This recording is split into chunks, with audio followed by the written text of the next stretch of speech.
Voilà, nous poursuivons nos rencontres, nos débats, nos analyses ici à Sontexpo ce mardi 20 mai 2025. Nous sommes très heureux de vous retrouver, ou en tout cas de vous rencontrer, messieurs. Et nous allons parler d'un sujet complexe et un sujet important. Nous allons parler, pour celles et ceux qui suivent ces actualités organisationnelles du secteur de la santé et de l'hôpital, nous allons parler de PSDES. Et nous allons parler en réalité de PDSES, pardon, vous voyez, même moi, ma langue fourche, sous le regard de François du quotidien du médecin qui avait corrigé. Voilà, en tout cas, nous allons donc parler de PDES qui est un sujet que nous pouvons regarder, de la permanence des soins en établissement de santé, que nous pouvons regarder dans une grande actualité, puisqu'il y a eu pas mal de changements, de textes récents, d'actualité intense, disons, sur ce sujet-là. On va parler évidemment d'urgence, on va parler de continuité des soins et dans un cadre plus général, on va parler certainement d'accès aux soins. Alors, l'accès aux soins a été un des grands sujets du moment, mais plutôt pour la médecine de ville. Mais nous voulons d'abord, et nous en reparlerons, rassurez-vous évidemment, notamment avec les deux PPL que nous avons connues récentes, donc celle de M. Garot et celle du sénateur Mouillet. Mais là, nous allons essayer de nous centrer d'abord également sur les établissements de santé, donc avec cette PDES. Alors, pour le faire rapidement, nous recevons Didier Jaffre. Vous êtes le directeur général de l'Agence régionale de santé d'Occitanie. Et il faut dire que les agences régionales de santé jouent un rôle tout à fait essentiel dans l'organisation et la permanence des soins, et notamment ces questions des urgences. Nous recevons Philippe Cuc. Vous êtes médecin, Philippe Cuc. Vous êtes un chirurgien vasculaire. Vous êtes le président de l'Union des chirurgiens de France. Vous êtes le coprésident de Avenir SP Le Bloc. Et nous recevons un autre médecin, Franck De Vulder, et vous êtes le président de la CSMF, la confédération, la conf des médecins de France. Alors, ma première question peut-être, pour nous mettre en jambe, c'est de pourquoi peut-on dire que cette question de permanence des soins est un sujet du moment, un sujet stratégique, un sujet important. Peut-être Didier Jaffre ? Tout d'abord, bonjour à toutes et tous. Je salue quand même l'organisation paritaire de ce plateau, n'est-ce pas? Et par ailleurs, le côté très occitan du plateau aussi. Hein. Désolé, Monsieur le Président, mais bon. Mais on va essayer de faire en sorte que ça se passe bien. Non, le sujet est d'actualité puisque vous le savez, suite aux derniers textes qui sont parus, toutes les agences régionales de santé doivent réviser le schéma régional de la permanence des soins en établissement de santé. C'est un passage obligé. On a tous dans nos régions commencé à faire ces travaux. Alors selon des méthodes qui peuvent varier, puisque je pense qu'il faut s'adapter à la géographie des territoires et puis également à l'offre et aux besoins qui existent. Mais donc on doit tous avoir, peu ou prou, réviser nos schémas régionaux de la PDSES d'ici la fin de l'année 2025. Si je prends la région Occitanie, les travaux commencent. On a souhaité d'abord réviser le schéma régional des urgences, puisque urgence et permanence des soins d'établissement de santé, c'est forcément lié. Donc ça nous paraissait important déjà que l'ensemble des acteurs aient la lisibilité sur où vont aller être les services des urgences. Donc ça c'est fait. On a un volet du PRS qui a été adopté à l'unanimité et qu'on est en train de mettre en œuvre. Et donc on va maintenant réviser le schéma de la permanence des soins d'établissement de santé. Et je rebondis sur ce que vous avez dit. Je pense que c'est au-delà de la PDSES, pour reprendre le titre exact, Sherpa, c'est vraiment l'organisation du système de santé qui est en jeu. Puisqu'en fait, derrière tout ça, et je l'ai dit tout à l'heure à la conférence des DG de CHU, il faut partir des besoins. Certes, nous avons ici les docteurs, mais avant tout, réviser le schéma de la permanence des soins, c'est répondre aux besoins de la population dans chacun des territoires et faire en sorte que sur les disciplines où il y a besoin d'avoir ces gardes, eh bien, les gens savent d'une part où c'est, mais surtout que ça réponde à ce dont ils ont besoin réellement et pas uniquement à l'organisation actuelle. Ce qui veut dire que la révision du schéma de PDSES, on ne part pas de l'offre, j'y reviendrai tout à l'heure, on part vraiment des besoins dans chacun des territoires et on redéfinit l'intégralité de l'organisation de la PDSES. C'est ce en quoi le sujet est sensible ou politiquement sensible.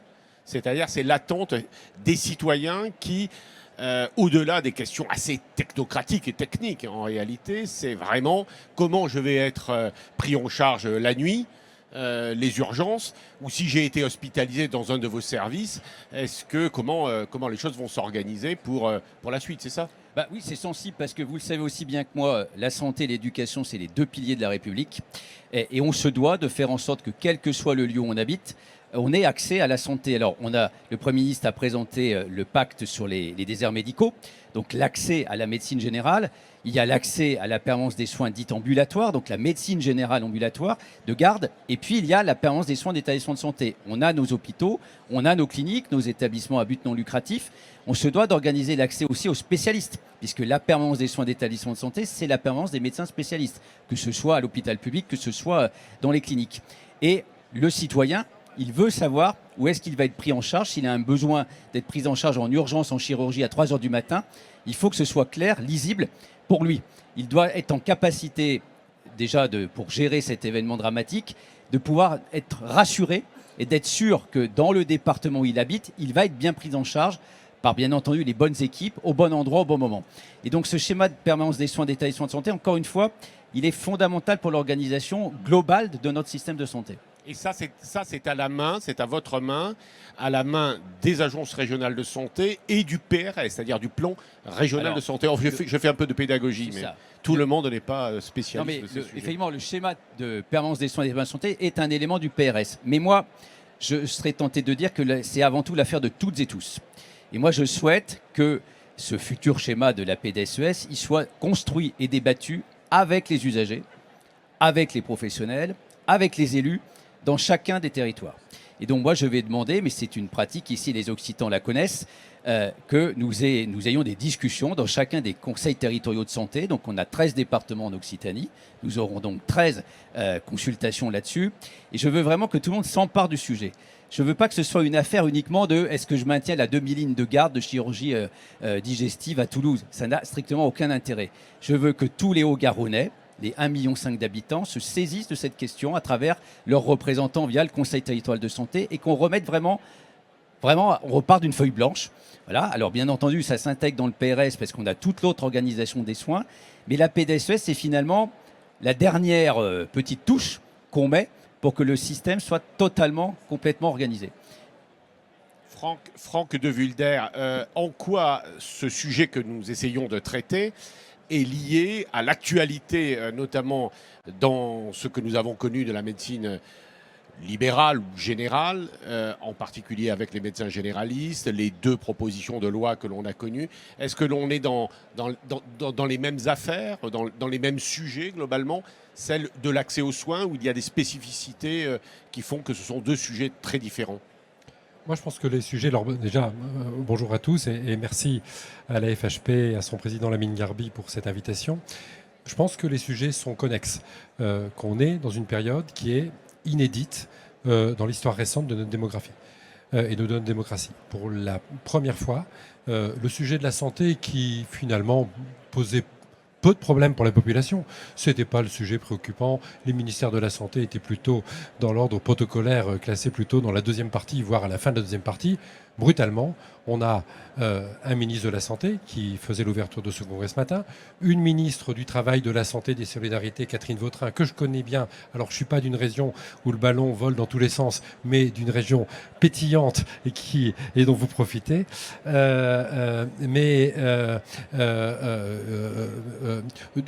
On a aujourd'hui affaire à une situation assez inédite de l'accès aux soins, en tout lieu.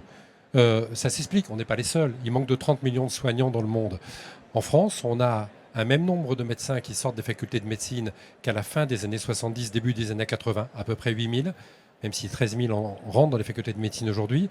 Nous avons 15 millions de concitoyens de plus à soigner, avec une population qui vieillit, le poids des maladies qui ne cesse d'augmenter. On l'a vu, à peu près 400 000 nouvelles affections de longue durée chaque année. On n'est pas bon, il faut avoir l'humilité de le dire, on n'est pas bon. L'espérance de vie, certes, augmente, mais l'espérance de vie en bonne santé, on se fait largement dépasser depuis une dizaine d'années par nos voisins. Donc moi, je pense que ces problèmes, et qui vont bien au-delà de celui de la permanence des soins, et je rejoins vos propos, Monsieur Jaffray, je pense qu'il faut partir d'abord des besoins de la population, territoire par territoire, et après l'organiser. Et c'est vrai sur l'accès aux soins de ce qu'on appelle le premier recours, finalement la médecine générale de proximité. C'est vrai pour les autres médecins spécialistes parce que nous sommes des médecins de ville. Moi, je suis gastro-entérologue dans un très gros établissement de santé. Je revendique avec force mon statut de médecin de ville. Je ne suis pas un médecin hospitalier. Je suis un médecin de ville qui exerce une partie de son art, comme on disait dans le temps, sur un établissement de santé de qualité. Et donc, je pense qu'on a absolument besoin de tous pour répondre à cette problématique d'accès aux soins et qu'on fasse machine arrière. Juste d'un mot sur la PDSES, la permanence des soins en établissement de santé. D'abord, les médecins libéraux, et je ne pense pas que Philippe Cuc me contredise, on n'a attendu personne pour s'organiser. Parce que quand on est chirurgien comme Philippe, gastro-entérologue ou proctologue comme moi, eh ben, on a à gérer ce qu'on appelle la continuité des soins. Donc le retour des patients qui reviennent après un acte. Deuxièmement, on est d'une génération, Philippe et moi, où pendant très longtemps, nous avons fait, sans aucune compensation d'aucune sorte, cette permanence des soins, y compris dans des établissements où il n'y avait qu'un service d'accueil et pas de service d'urgence. Donc, on sait faire. Après, et c'est en rien une critique à l'endroit de monsieur le directeur général de l'ARS Occitanie, mais force est de constater quand même qu'un certain nombre de lignes de PDSEN, de lignes de garde, de lignes d'astreinte, ont évolué dans le monde libéral comme peau de chagrin au cours de ces dernières années.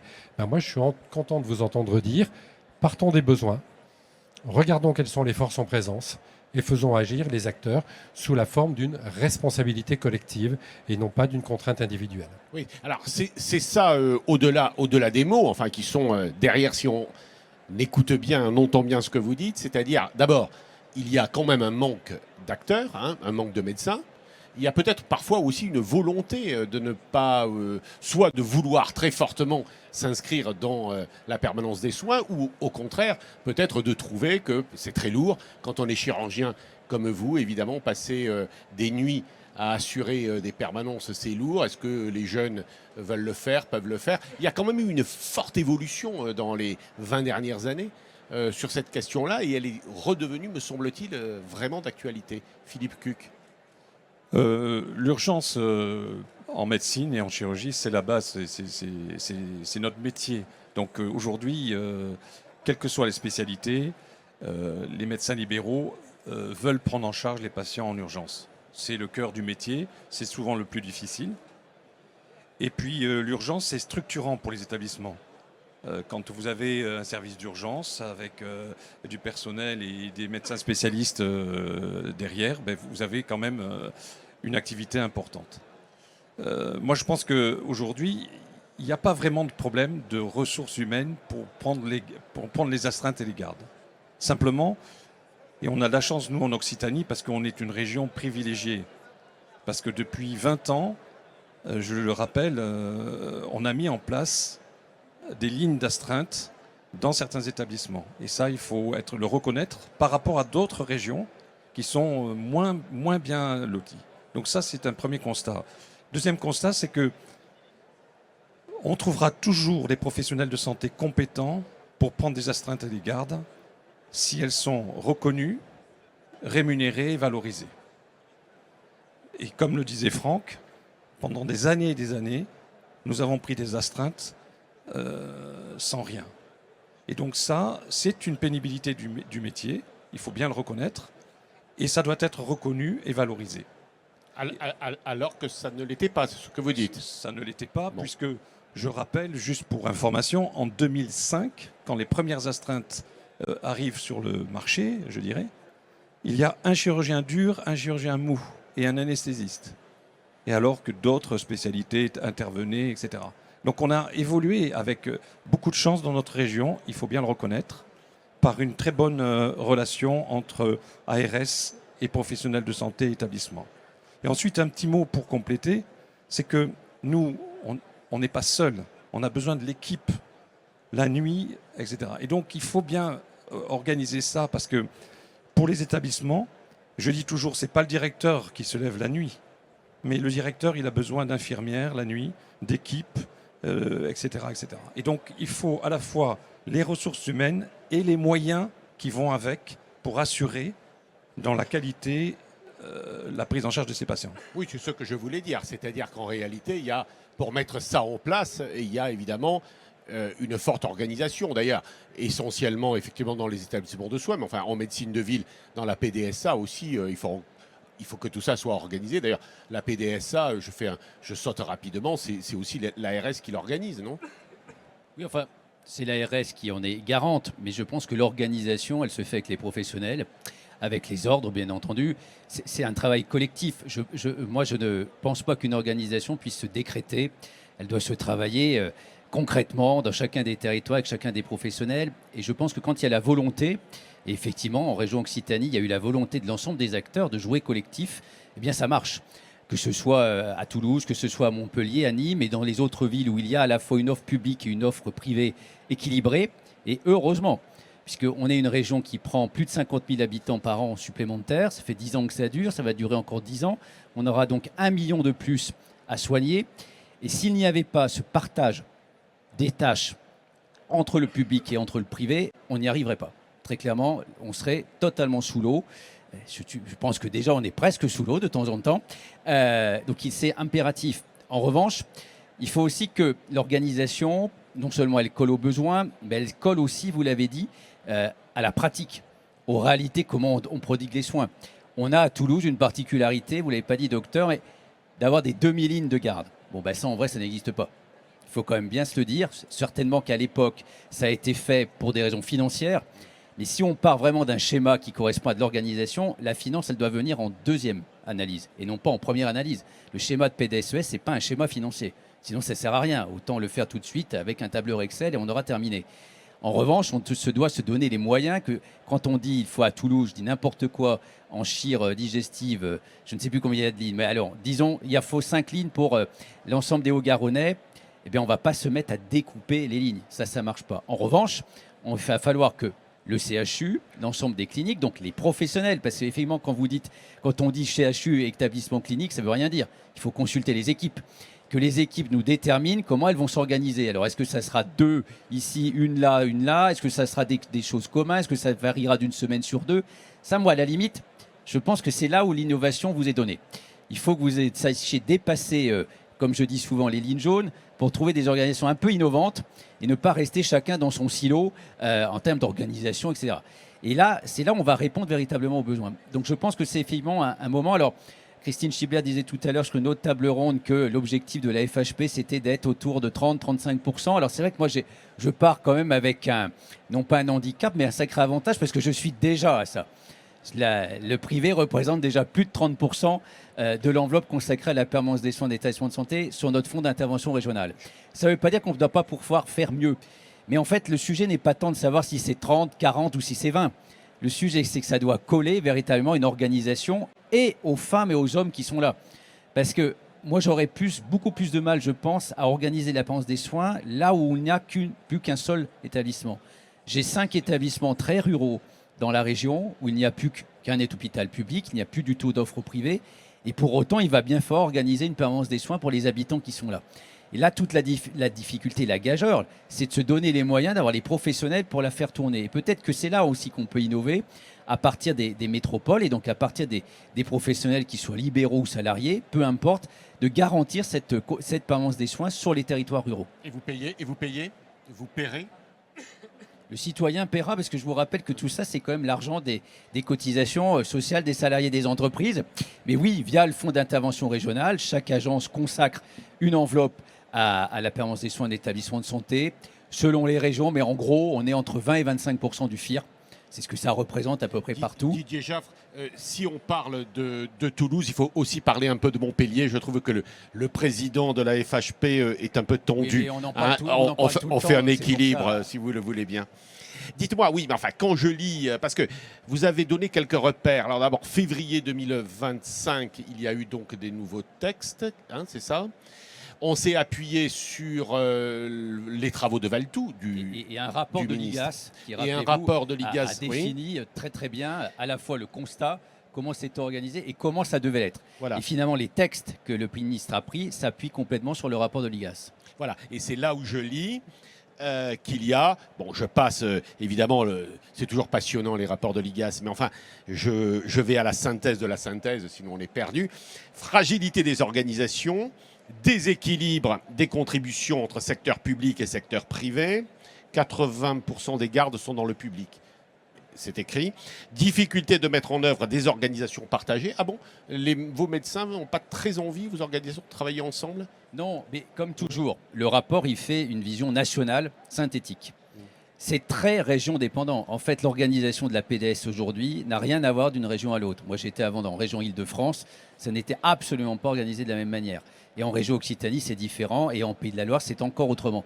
Donc je pense qu'il faut bien entendu prendre la généralité, mais le travail consiste à partir des territoires et ne pas à partir des généralités, et de voir comment on peut mieux répondre aux besoins des gens. Parce qu'en fait, in fine, encore une fois, le sujet n'est pas de savoir si c'est public ou si c'est privé. C'est comment, tous ensemble, on va arriver à répondre à la nécessité d'organiser la permanence des soins d'établissement de santé. Ce n'est pas tout à fait la même chose. Et alors, je me posais la question, en fait, il y a un semblant de réponse là dans le rapport, mais et quand ça se passe mal, parce que le rapport de l'IGAS, c'est 34 recommandations. Vous saviez ça, 34.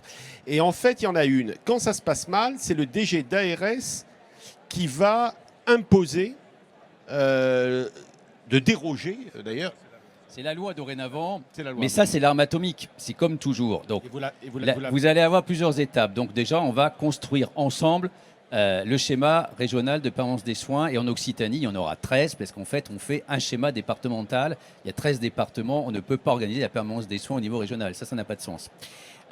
Ensuite, à partir de là, on aura défini donc discipline par discipline le nombre de lignes nécessaires pour répondre aux besoins.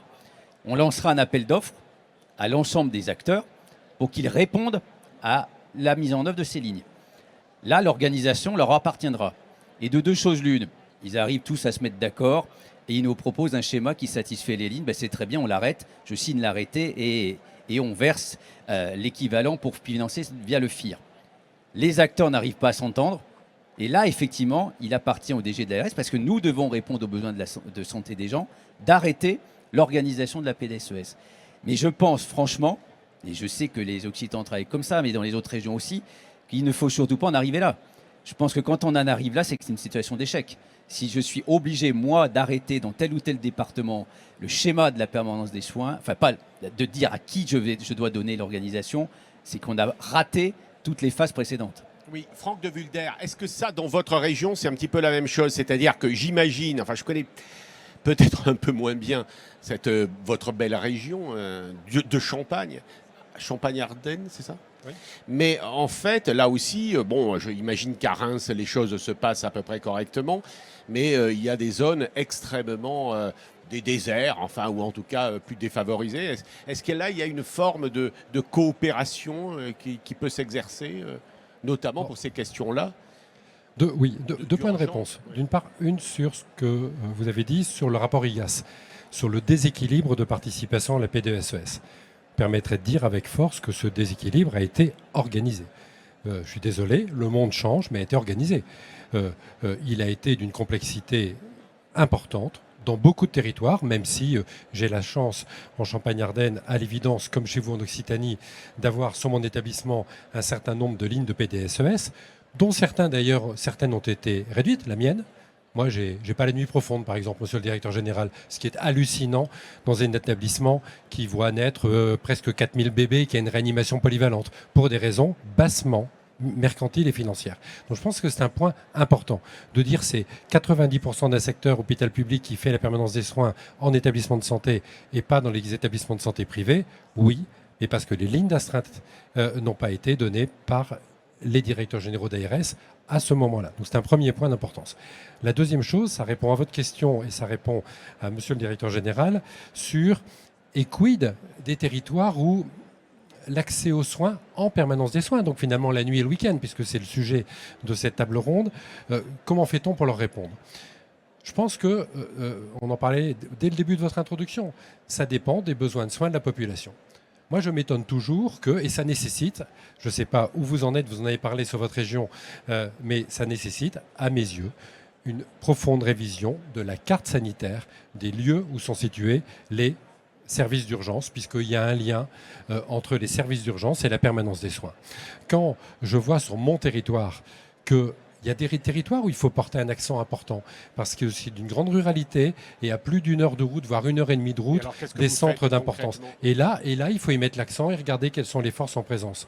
Mais laisser des services d'urgence et laisser des lignes de permanence des soins dans certains hôpitaux de toute petite taille, où et ce n'est pas indigent à l'endroit de mes collègues qui y travaillent, du personnel médical qui y travaille, mais où l'écosystème de cet établissement tout petit ne permet pas de répondre à toutes les urgences, loin s'en faut, c'est le moins qu'on puisse dire, alors que c'est parfois distant de 20 ou 25 minutes de route des grands centres hospitaliers publics et ou privés. Je pense que ça nécessite cette réforme-là avec le sens de la responsabilité.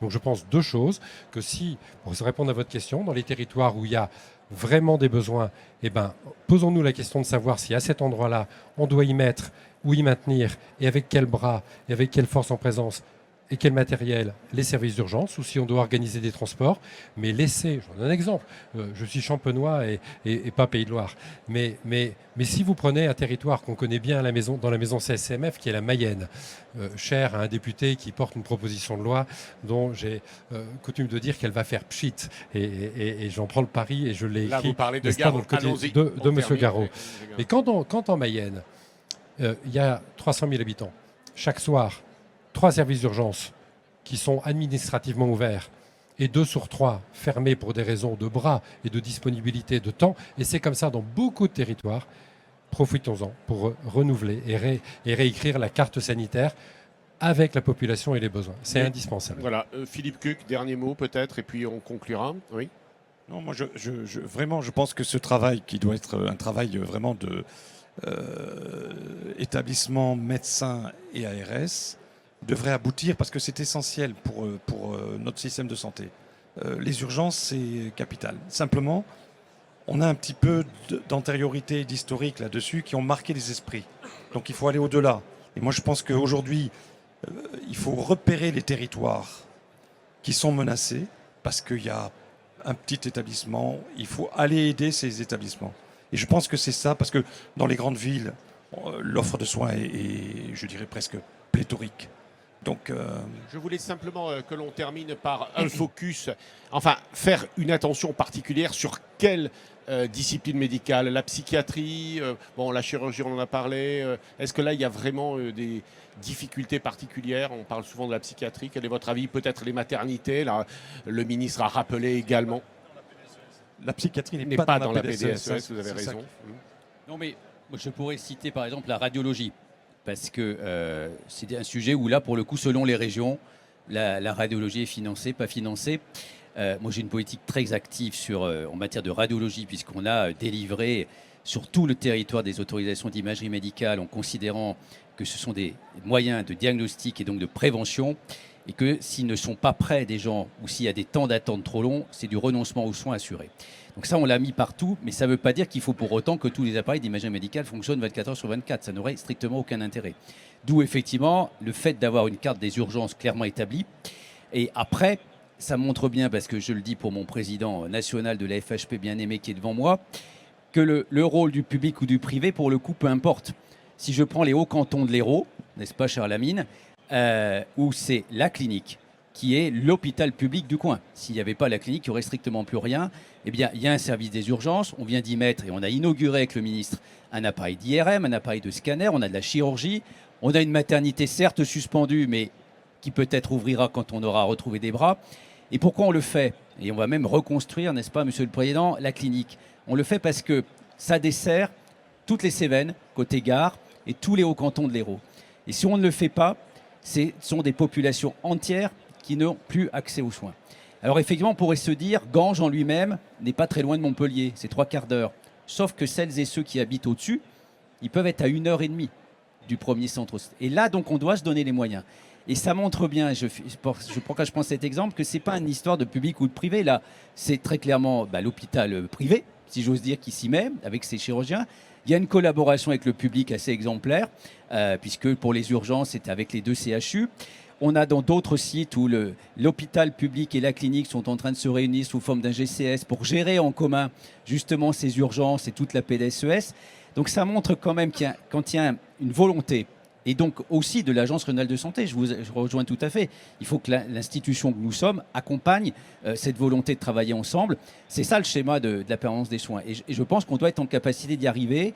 Et sur les grandes villes, si j'ai parlé beaucoup de Toulouse tout à l'heure, mais vous parlez de la psychiatrie, effectivement, ce n'est pas complètement dans la PDSES. Mais après, il y a aussi une réflexion. On sort, je vois d'éminents représentants de la psychiatrie toulousaine là, qui nous écoutent. On a passé une année à redéfinir l'organisation de la prise en charge des urgences psychiatriques. On voit bien que là, tout le monde contribue. Ce n'est pas parce que le service des urgences il est au CHU que tous les autres établissements ne contribuent pas à la prise en charge des urgences. Donc voilà, et je pense que c'est comme ça qu'on doit réfléchir collectivement et encore une fois, partir des besoins, associer les élus et les usagers. Parce que ça doit pas c'est pas un travail technique la PDSES, même si ça paraît extrêmement lointain parce que personne ne sait ce que ça veut dire. Ça doit surtout montrer qu'on organise les soins pour les gens. Bravo. Et là, il nous faut vraiment terminer. Je suis désolé. Alors là où est la volonté, on a compris. Là où est la volonté et le chemin de Stevenson dans les Cévennes. Voilà. C'est le centre du monde, les Cévennes. Bravo.